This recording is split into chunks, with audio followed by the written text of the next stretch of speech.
નમસ્કાર, જય દ્વારકાધીશ, જય Mataji. Welcome back to my Lily's kitchen. તો આજે આપણે બનાવવાના છીએ, શેનું શાક બનાવવાના છે વિચાર કરો. વિચાર કરતા આટલો બધો સમય લાગે છે, તો ચલો આપણે જોઈ લઈએ શું બનાવી રહી છું હું. અહીંયા બનાવી રહી છું હું મેથી, કાંદા, બટેટા, ટમેટાનું શાક. તો સૌથી પહેલા અધિક માસ છે એટલે રાઈ આપણે ઉપયોગ કરતા નથી. અધિક માસની અંદર હિંગનો પણ ઉપયોગ નથી કરતા. એટલા માટે મેં અહીંયા થોડું એવું જીરું લઈ લીધેલું છે. એને આવી રીતે આપણે મસળી નાખવાના છીએ. એની અંદર જ આપણે પહેલા ઉપયોગ કરી લેવાના છીએ કાંદા બટેટાને. આપણે વઘાર થઈ ગયો છે, આપણે એડ કરી દેવાનું છે. 5 મિનિટમાં ફટાફટ શાક બની જાય એવું આ શાક આપણે બનાવવાનું છે. એની અંદર જ અહીંયા મેં ટમેટાને ધોઈ કાઢેલું છે સુંદર મજાનું. અંદર જ આપણે કાપી અને આવી રીતે એડ કરી દેવાનું છે, કારણ કે ટમેટાને ચડતા વાર નહીં લાગે એટલે ઉપર નાખેલા છે. પહેલા કાંદા, બટેટા અને ટમેટા. મેથીની ભાજી આપણે હમણાં ઉમેરવાની નથી. હવે આપણે સ્વાદ અનુસાર મીઠું નાખી દેવાના છીએ. તમે જેવો સ્વાદમાં ખાતા હોય એ પ્રમાણે તમારે મીઠું એડ કરવાનું છે, કારણ કે આ શાક ગળી જશે. કાંદા ગળે એટલે મીઠાનું પ્રમાણ ઓછું રાખ્યું છે મેં.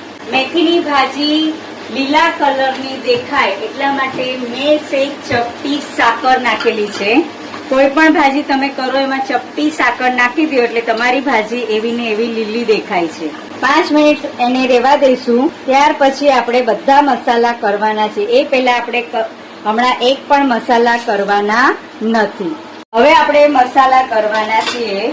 તો એમાં મેં લીધેલું છે અડધી ચમચી હળદર. બધા સૂકા જ મેં મસાલા લીધેલા છે. તમારે જોવે તો આમાં આદુ મરચાની પેસ્ટ તમે એડ કરી શકો છો. ત્યારબાદ લીધેલું છે ધાણા જીરું. 3 ચમચી ધાણા જીરું લીધેલું છે.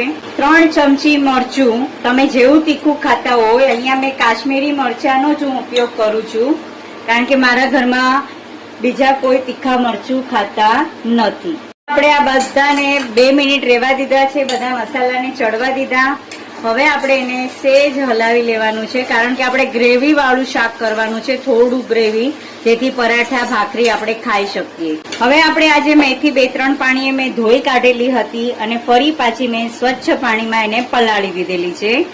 તો એકવાર આવી રીતે થોડી મસળી નાખીએ એટલે હજી પણ જો કઈ કચરો હોય તો એ નીચે બેસી જાય. આ રીતે આપણે બધી બાજુ પાથરી દેવાની છે.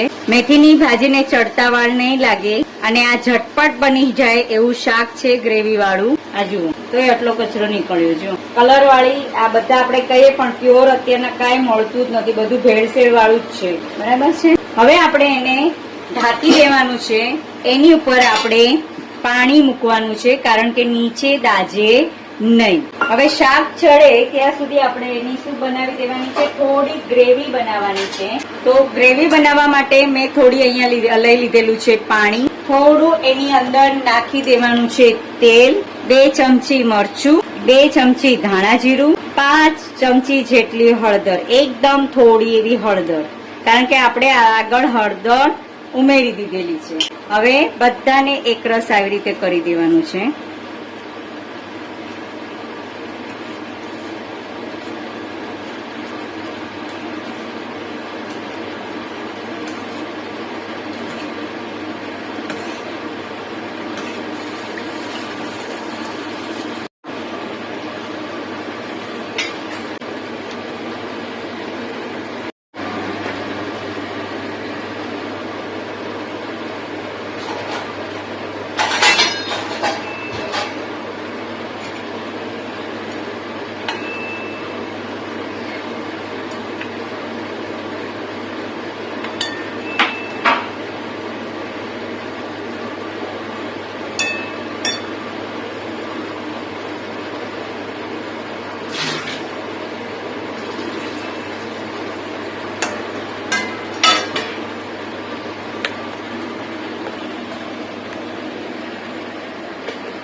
ચલો